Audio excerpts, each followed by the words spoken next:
Crypto and NFTs. Last 2 सालों में आपने इन दोनों वर्ड्स को काफ़ी बार सुना होगा और कुछ लोगों के ओपिनियंस भी फॉर्म्ड होंगे कि क्रिप्टो एंड एनएफटीज या तो सबसे बड़ा रेवोल्यूशन है लास्ट 20 ईयर्स का या फिर सबसे बड़ा स्कैम ह्यूमन हिस्ट्री का। आज के इस वीडियो में हम बात करेंगे कि क्या ये सबसे बड़ा रेवोल्यूशन सच में है या फिर एक स्कैम है जैसा कि क्रिटिक्स कहते हैं। आज से 2 साल पहले मैंने एक वीडियो बनाया था जिसमें मैंने बात की थी कि कैसे आप एनएफटी सेल करके 5 लाख रुपए तक कमा सकते हो। मैंने खुद ने कमाए थे तो मैंने सोचा कि मेरी इन्फॉर्मेशन शेयर करनी चाहिए मुझे दूसरों के साथ, बट अनफॉर्चुनेटली चीज़ें अब वैसी नहीं रही है। लास्ट 2 सालों में बहुत कुछ हुआ क्रिप्टो एंड एनएफटीज़ में स्पेशली काफ़ी सारे ऐसे स्कैम्स बाहर आए जो कि किसी को भी डरा दे, यानी कोई भी एनएफटीज़ के अंदर जंप करने से पहले 50 बार सोचे। लास्ट 2 साल में एनएफटीज़ इतना वाइल्ड फायर की तरह फैला कि लोगों को पता ही नहीं चल रहा था कि एनएफटीज़ है क्या, कैसे इतना ज़्यादा इसने बूम पकड़ा और कैसे चीज़ें बदलने लगी। आज के इस वीडियो में कवर करेंगे सब कुछ, बट स्टार्ट करते हैं वहाँ से जहाँ ये सब चीज़ें चालू हुई। मेरे लिए और मेरे जैसे काफ़ी सारे लोगों के लिए हर चीज़ यहाँ चालू होती है। ये जो अभी आपके स्क्रीन पर इमेज है ये 5000 आर्टवर्क्स का एक कलेक्शन है जो कि बीपल नाम के एक आर्टिस्ट ने बनाया था।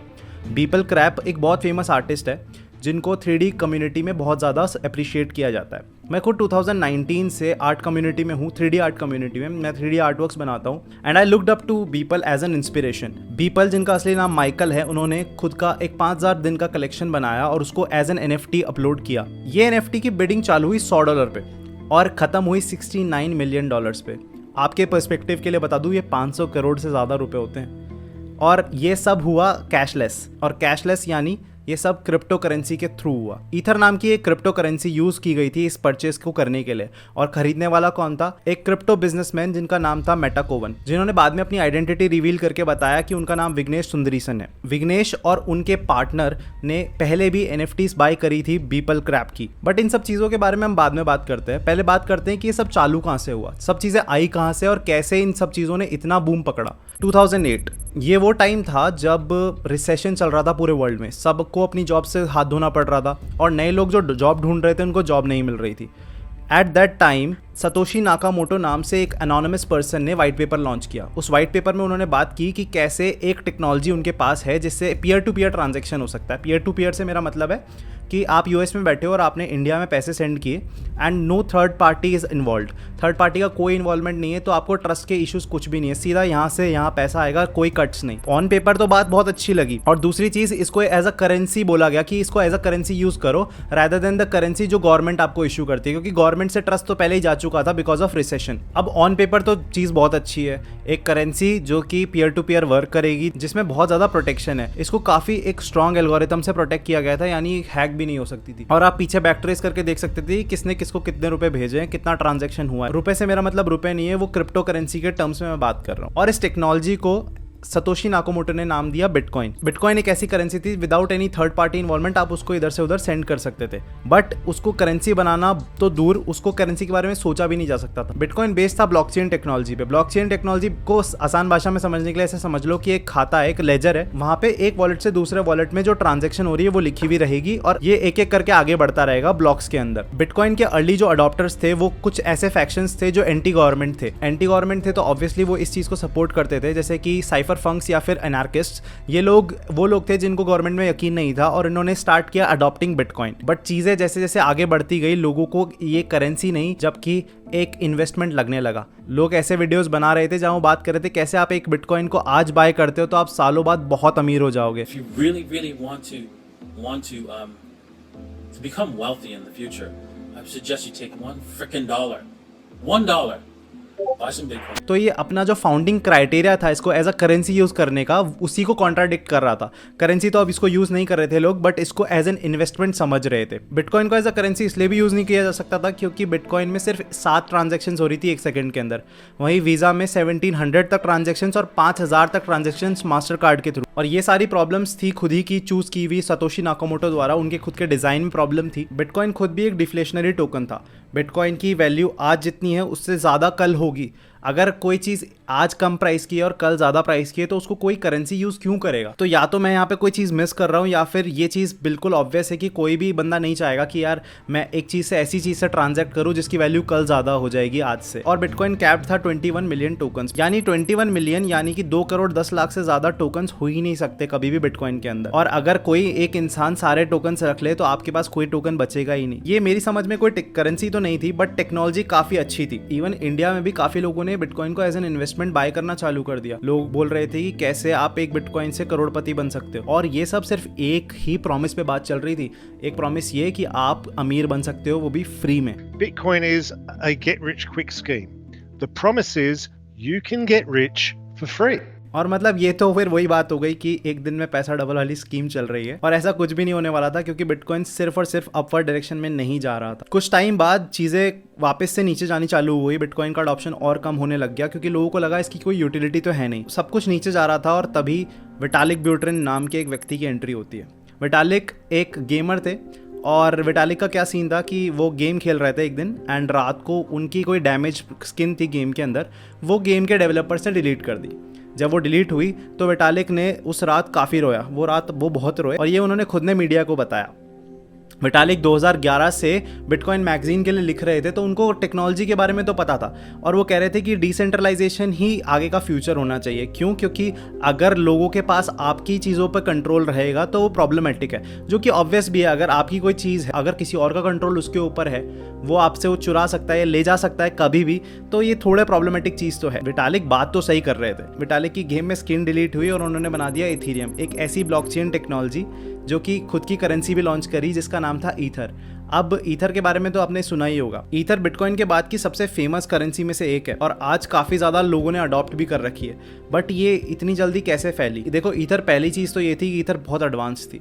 ईथर बिटकॉइन से काफ़ी लहजों में काफ़ी आगे थी। अगर आप बिटकॉइन को एक लेजर समझ रहे हो, एक खाता बुक समझ रहे हो, तो ईथर को ये समझो कि एक एक्सेल शीट है जहाँ पे आप है ना चीज़ें भी इसके ऊपर बिल्ड कर सकते हो। यहाँ पे आप फॉर्मूलेस लगा सकते हो और बहुत सारी चीज़ें कर सकते हो जो कि आप बिटकॉइन के ऊपर नहीं कर सकते थे। इथेरियम की टेक्नोलॉजी में एक ऐसी चीज़ थी जिसके ऊपर आप एप्लीकेशंस बिल्ड कर सकते थे, यानी कि उसकी ब्लॉकचेन के ऊपर आप एप्लीकेशंस खुद की बिल्ड करके आप लोगों को दे सकते थे। चीज़ें थोड़ी कॉम्प्लिकेटेड लगती हैं, पर ये इतनी कॉम्प्लिकेटेड नहीं थी उन लोगों के लिए जो कंप्यूटर सैवी थे। तो इथेरियम के लॉन्च होते लोगों ने क्या करना चालू किया होगा? इन्वेस्टमेंट या फिर एक करेंसी की तरह इसको यूज किया होगा ईथर को? नहीं, उन्होंने खुद की करेंसीज बनाना चालू कर दिया। Just about anyone can create one. So they have done that. There are now over 1,500 cryptocurrencies. Ethereum की ब्लॉकचेन पर लोगों ने इतनी करेंसीज बना दी जिसकी काउंटिंग नहीं हो पा रही थी। Names like Titcoin, Trumpcoin, Jesus Coin, Insane Coin. लोग खुद की करेंसीज लॉन्च करते, उनका एक इनिशियल ऑफरिंग देते, कॉइन ऑफरिंग देते लोगों को, इनका नाम था ICO। ICO एक बहुत बड़ा मेनिया था जहाँ पे लोग अपने अपने कॉइन लॉन्च करते, उसकी एक वैल्यू देते एंड लोग उसमें इन्वेस्ट करते एंड देन ये लोग भाग जाते। और ऐसे काफ़ी सारे रिपीटेडली स्कैम्स होते गए अंटिल पीपल रियलाइज कि यार ये तो सबसे बड़ा स्कैम है। और वहीं ये चीज़ को बंद कर दिया गया, ICO मेनिया ख़त्म हुआ एंड फिर इसको रीपैकेज किया गया। Yes, you guessed it right, NFTs में सबसे पहला जो फेमस प्रोजेक्ट था वो था क्रिप्टोकिटीज़। क्रिप्टोकिटीज़ जब लॉन्च हुआ था वो हर जगह था। ऑल्दो इंडिया में इतने लोगों ने इसके बारे में सुना नहीं होगा क्योंकि इंडिया में NFTs तो 2020 के बाद ही आनी चालू हुई है, बट क्रिप्टोकिटीज़ बाहर बहुत फेमस थी, मीडिया ने इसको coverage the. Today we're talking about CryptoKitties. How do we actually describe what these things are?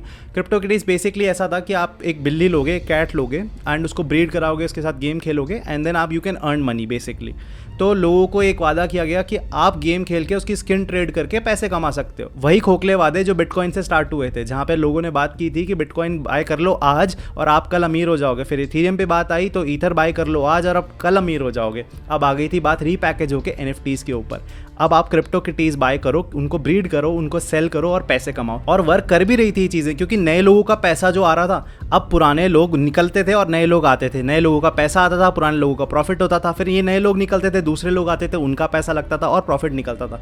कुछ टाइम तक तो ये मशीन चलती रही बट इवेंचुअली ये रुकी और फिर थम गई कुछ टाइम के लिए। क्रिप्टोकिटीज़ आज एक ऐसा डेड प्रोजेक्ट है जिसके बारे में कोई बात नहीं करता है। कुछ टाइम और बीता और लोगों ने NFTs को पिच किया डिजिटल आर्टिस्ट को।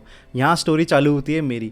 डिजिटल आर्टिस्ट, मैं भी एक डिजिटल आर्टिस्ट था। मैंने भी लोगों से सुना कि एक NFT नाम की एक टेक्नोलॉजी है जिससे आप अपने डिजिटल आर्ट को ब्लॉकचेन पर टोकनाइज कर सकते हो। आसान भाषा में बताऊँ तो आप अपनी आर्टवर्क लो, उसको अपलोड करो और वो ब्लॉकचेन के ऊपर फिक्स हो जाए। उसको कोई छेड़ नहीं सकता, उसको सिर्फ लोग देख सकते हैं या ओन कर सकते हैं, बाय कर सकते हैं, सेल कर सकते हैं, उसको आप डिलीट नहीं कर सकते वहाँ से। मैंने जिस डेट पे जो आर्टवर्क टोकनाइज किया है वो वहीं पे रहेगा टिल दी एटर्निटी। सुनने में बहुत अच्छा लगता है और मुझे भी लगा था। ऑब्वियसली हम भी चाहते हैं कि हमारे आर्टवर्क की कॉपी होना बंद हो और हम एक ऐसे प्लेटफॉर्म पे अपने आर्टवर्क को डाल सकें जहाँ पे उसकी अनलिमिटेड कॉपीज जनरेट ना हो और एक इंसान उसकी वैल्यू को अप्रिशिएट कर सके। ब्लॉकचेन पे वॉलेट्स होते थे, वॉलेट से आप अपनी एनएफटीज को मिंट कर सकते थे। लेमन लैंग्वेज में बात करें तो मिंटिंग का मतलब होता है अपलोड करना। एक वॉलेट आपको ईथर सेंड करता और उसके अगेंस्ट आपका आर्टवर्क उसके वॉलेट में चला जाता। ये सब ब्लॉकचेन पे होना था और सब इस चीज़ को देख सकते थे। सुनने में बहुत अच्छा लगता है and I thought this was the future for digital artist. But इस बात में सच्चाई कितनी है? क्या लोग सच में डिजिटल आर्टिस्ट को सपोर्ट करना चाह रहे थे? I think no. 90% of the people इस इंडस्ट्री में खुद के प्रॉफिट के लिए आए, खुद के ग्रीड से आए। 10% थे ऐसे लोग जिन्होंने सपोर्ट किया आर्टिस्ट को, जैसे कि वो ट्रेडिशनल मार्केट में भी करते थे। जैसे ट्रेडिशनल आर्ट सेल होता था म्यूजियम्स के अंदर, वैसे डिजिटल आर्ट सेल होने लगा ब्लॉकचेन पे। नए कलेक्टर्स आने लगे और कुछ कलेक्टर्स को ये उम्मीद थी कि इन डिजिटल आर्ट को फ्यूचर डेट में महंगी प्राइस में सेल कर सकते हैं। यानी वही नैरेटिव वापस चालू हुआ, बिटकॉइन को आप आज खरीदो कल महंगे में बेचो, ईथर को आज खरीदो कल महंगे में बेचो। आज तुम डिजिटल आर्ट खरीदो किसी एक इमर्जिंग आर्टिस्ट का और कल जब वो फेमस हो जाए उसको महंगे में बेच दो। मैं ऐसे नहीं कह रहा हूँ कि सब लोग ऐसे थे, कुछ लोगों ने बिना सोचे सेल्फलेसली बहुत सारे आर्टिस्ट की हेल्प करी और मेरे भी काफ़ी सारे ऐसे कलेक्टर्स हैं जिन्होंने आज तक मेरा आर्ट को बेचा नहीं है। 2020 ये वो टाइम था जब मैंने वंडर करना चालू किया कि एनएफटीज हैं क्या। कुछ आर्टिस्ट थे जो एनएफटी सेल कर रहे थे ईथर नाम की करेंसी में। ईथर उस टाइम मुझे नहीं पता था कि क्या होता है and I was trying to know more about it. तो ऐसे करते करते मैंने काफ़ी लोगों से पूछा कि क्या है ये एनएफटीज, कैसे इस वर्क करती हैं, क्या हो रहा है।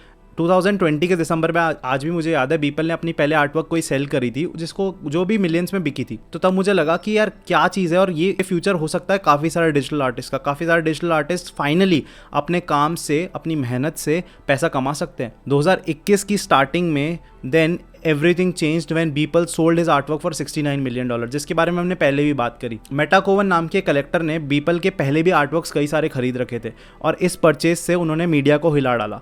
मीडिया में हर जगह यही बात हो रही थी कि कौन है ये मेटाकोवन और क्यों उन्होंने 5000 दिन का ये आर्टवर्क 500 करोड़ रुपए से ज़्यादा में खरीदा है। फिर सामने आया कि ये एक बड़े प्रोजेक्ट की बात कर रहे थे। बीपल नाम से उन्होंने एक म्यूजियम लॉन्च किया और उस म्यूजियम में उन्होंने बीपल क्रैब के आर्टवर्क्स को रखा। ये म्यूज़ियम फिजिकल नहीं था, ये सब इंटरनेट पे होने वाला था। ये म्यूज़ियम वेब 3 में होने वाला था। Web 3 was termed as the place where people could go and explore the metaverse यानी आर्टिफिशियल दुनिया। सब कुछ होना था कंप्यूटर के अंदर। ये जो म्यूजियम खुला था ये खुला था कंप्यूटर के अंदर। अब आप इंटरनेट कनेक्शन से आप बीपल के आर्टवर्क्स देख सकते थे, बट वो तो आप इंस्टाग्राम पे भी देख सकते थे। बट उन्होंने कहा कि यहाँ सिर्फ आप देख नहीं सकते हो, आप टोकन को खरीद भी सकते हो। उन्होंने लॉन्च किया एक B20 नाम का टोकन। इस टोकन को अगर आप परचेज करते हो तो आप फ्रैक्शनल ओनरशिप रखते हो इस म्यूजियम के आर्ट में, यानी इस टोकन को बाय करके आप आर्ट को बाय कर सकते हो। काफ़ी लोगों ने काफ़ी इंटरेस्ट दिखाया और B20 टोकन बहुत तेज़ी से आगे बढ़ा, बहुत तेज़ी से उसकी प्राइस बढ़ती गई। कुछ $20 तक पहुंच गया था B20 टोकन एंड देन बिल्कुल सही सोचा, सब कुछ खत्म हो गया। 99% से ज़्यादा वैल्यू गिर चुकी है B20 टोकन की आज की डेट में। क्यों? क्योंकि ये भी एक सेम मोटिव से चालू हुआ था। लोग चाह रहे थे कि B20 टोकन ओन करके वो अमीर बन जाएं, बट सब अमीर नहीं हो सकते अनलेस कोई बाहर का इन्वेस्टर, नया इन्वेस्टर आए और सब पुराने वाले इन्वेस्टर्स को अमीर करके जाए। यानी कि तुम तभी पैसा कमा सकते हो जब कोई दूसरा सगड़ लूज़ करे मनी। यहाँ से कहानी चालू होती है मेरी। 2021 मार्च में 14 मार्च एग्जैक्टली मैंने अपनी पहली NFT मिंट करी।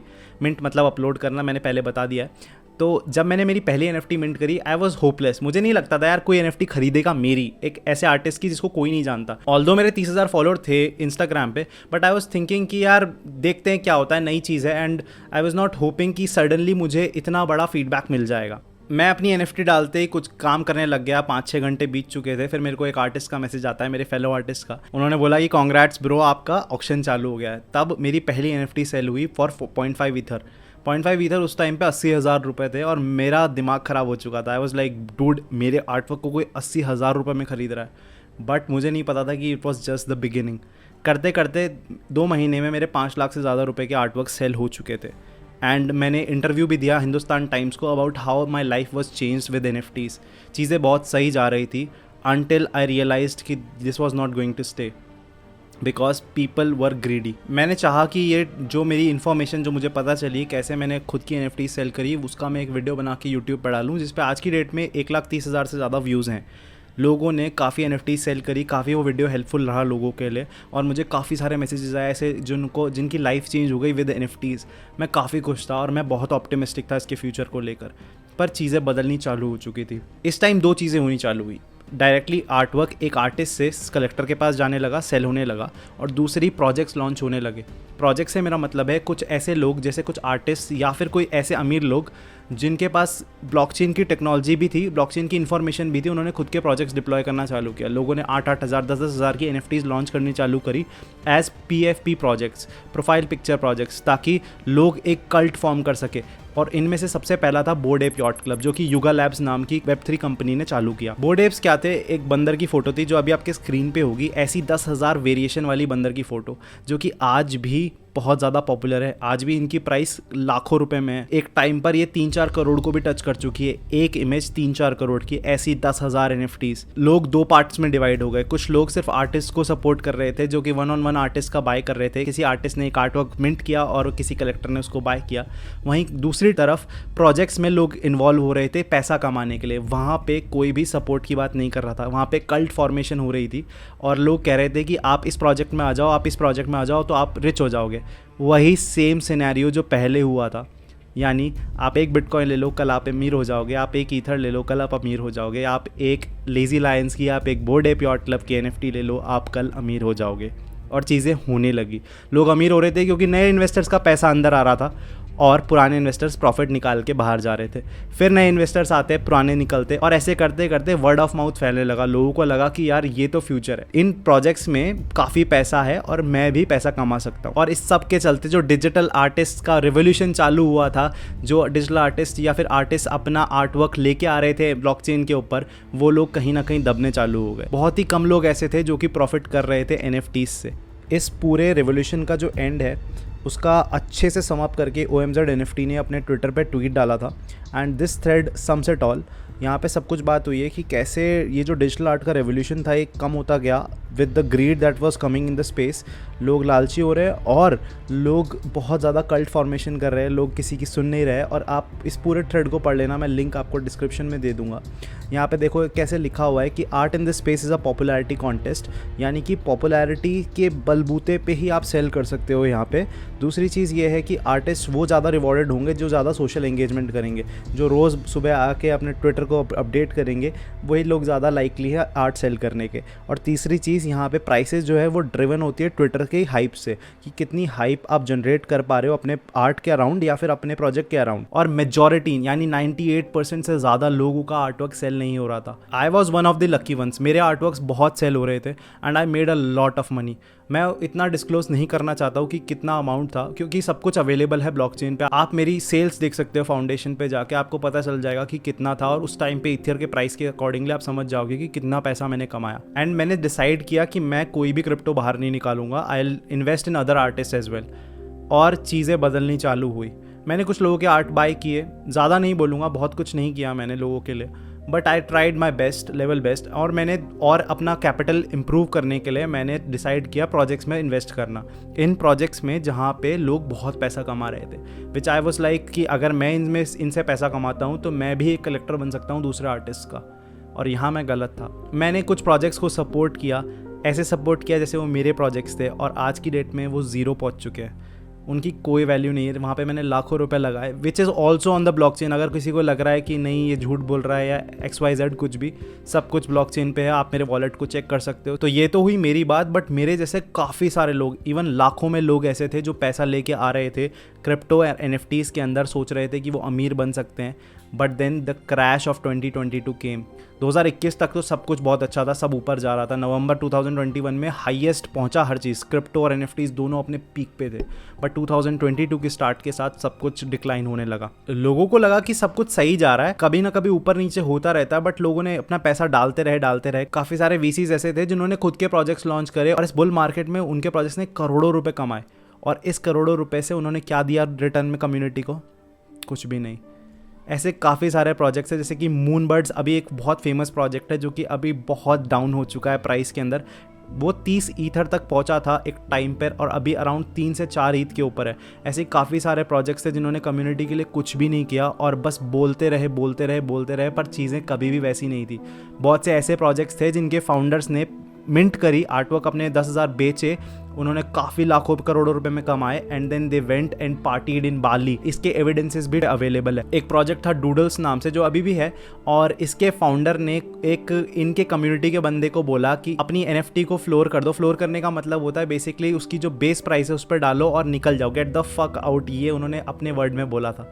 एक और प्रोजेक्ट था AKCB नाम से जो कि अभी रिसेंटली प्रोजेक्ट है, अ किड कॉल्ड बीस्ट। इसके एक फाउंडर ने अपने ही एक कम्युनिटी के बंदे को बोला कि तुम ना तो मेरे जितने अमीर हो, ना मेरे जितने स्मार्ट हो, ना मेरे जितने कभी लकी हो सकते हो, ना मेरे से अमीर हो सकते हो। ऐसी बात करने वाले लोग शायद ही किसी का भला कर सकते हैं। और ये लोग फाउंडर्स हैं ऐसे बड़े प्रोजेक्ट से जिनके पास करोड़ों रुपए पहुंचे थे इन नए इन्वेस्टर्स के। अब तो आपको लग रहा होगा कुछ ना कुछ प्रॉब्लमेटिक चल रहा है यहाँ पे, और ऐसे ही ये एक आध प्रोजेक्ट्स नहीं है, ऐसे कई सारे प्रोजेक्ट्स हैं जिनको आप उंगली पे गिन भी नहीं सकते। वो इतने हैं कि आप सोच भी नहीं सकते। लोगों ने करोड़ों रुपए, करोड़ों भी नहीं करोड़ों से भी ज्यादा रुपए अपने वेस्ट कर दिए इस स्पेस के अंदर, और उनमें से मैं भी था। तो मैं अपनी स्टोरी सबके साथ रखना चाहता हूँ कि ये चीज़ मैंने बेवकूफ़ी करी है and things are not the same as it was in 2020। मैंने चीज़ें चालू करी थी इस होप में कि मेरा भी आर्ट बिकेगा एंड लोगों की हेल्प कर सकता हूँ मैं फ्यूचर के अंदर। डिजिटल आर्टिस्ट भी फ्यूचर में फेमस हो सकते हैं, डिजिटल आर्ट से अपने काम से वो लोग जाने जा सकते हैं, अपने काम से वो लोग पैसे कमा सकते हैं फाइनली। बट चीज़ें 2 साल में बहुत ज़्यादा बदल गई। इस टाइम में काफ़ी सारे मेटाज आए। मेटाज से मेरा मतलब है काफ़ी सारे ट्रेंड्स आए।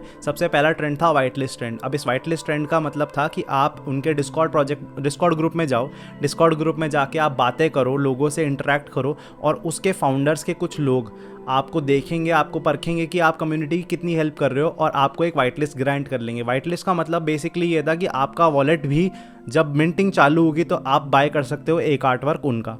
वाइट लिस्ट का मतलब बेसिकली ये था। तो आप वाइट लिस्ट ले सकते थे डिस्कॉर्ड में बातें करके, 24 घंटे बातें करो, आप वाइट लिस्ट मिल जाएगी आपको।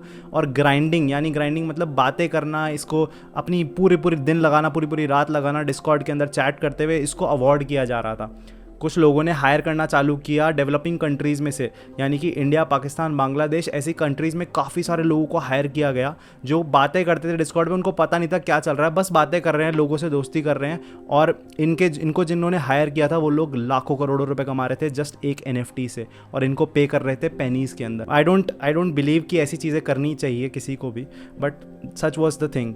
एवरीवन वॉज डूइंग इट, और लोग खुश भी थे। 500 रुपये लेके उसको बात करने को 500 रुपये मिल रहा था और उसको कमाई हो रही थी, तो सब कुछ सही से चल रहा था। बट चीज़ें बदलने लगी क्योंकि लोगों को लगा कि यार अब अगर डिस्कॉर्ड पे बात करने से इतने लोग पैसे कमा सकते हैं तो सब लोग घुसने लगे इस चीज़ के अंदर, और चीज़ें क्रैश होनी चालू हुई। एक गोल्ड रश था, लोग आगे बढ़े, लोगों ने जो सबसे पहले थे उन्होंने पैसा कमा लिया, बाकी जो बाद में आए उनके पैसे डूब गए। फिर ऐसे कई सारे मेटाज आए, जैसे कि एनीमे मेटा के अंदर एनीमे के जितने भी प्रोजेक्ट्स थे, जो भी वाइफू प्रोजेक्ट्स थे, वो सारे के सारे पंप करने लगे। लोगों ने उनको हजार में खरीद के लाखों में बेचना चालू किया। ऐसा एक प्रोजेक्ट था टेल्स ऑफ असूना जो कि बहुत फेमस हुआ। फिर एक PXN नाम का प्रोजेक्ट था जो कि मेरी नज़र में तो रग ही है, क्योंकि उसके फाउंडर्स अभी कहीं भी नहीं है, लोग गायब हो चुके हैं।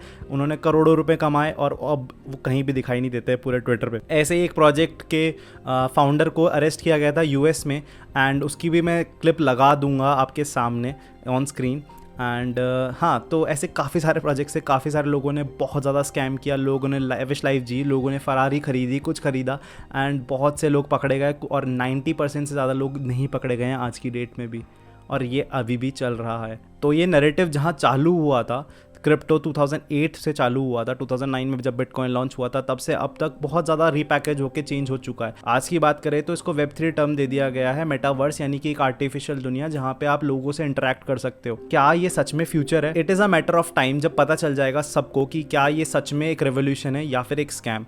आपको इस वीडियो से एक इन्फॉर्मेशन तो मिली गई होगी कि इतनी सारी चीज़ें होने के बाद भी लोग अभी भी इसमें इन्वेस्ट कर रहे हैं, नए लोग अभी भी पैसा डाल रहे हैं। तो क्या ये सही है या फिर गलत, ये चीज़ तो मैं आपके ऊपर छोड़ता हूँ। आप बताइए कमेंट सेक्शन में कि क्या आपको लगता है कि ये रेवोल्यूशन है और क्यों लगता है कि ये रेवोल्यूशन है, और आपको लगता है कि ये स्कैम है तो आप वो भी कमेंट में बात कर सकते हैं। इन दी एंड में यही कहूँगा कि अगर ये बबल है तो ये कितने टाइम में बर्स्ट होगा, और अगर ये बबल नहीं है तो ये कहाँ तक जाएगा। Also I would like to thank James Jani, जिनके वीडियो से मैं इंस्पायर होकर मैंने ये वीडियो बनाया, और मैंने डिसाइड किया कि मैं अपनी स्टोरी शेयर करूँ सबके साथ। If you want to see any future videos of myself, आप कमेंट में बता सकते हो कि आपको क्या किस बारे में देखना है वीडियो, किस चीज़ के बारे में वीडियो देखना है, और मैं उसके बारे में ज़रूर वीडियो बनाऊंगा।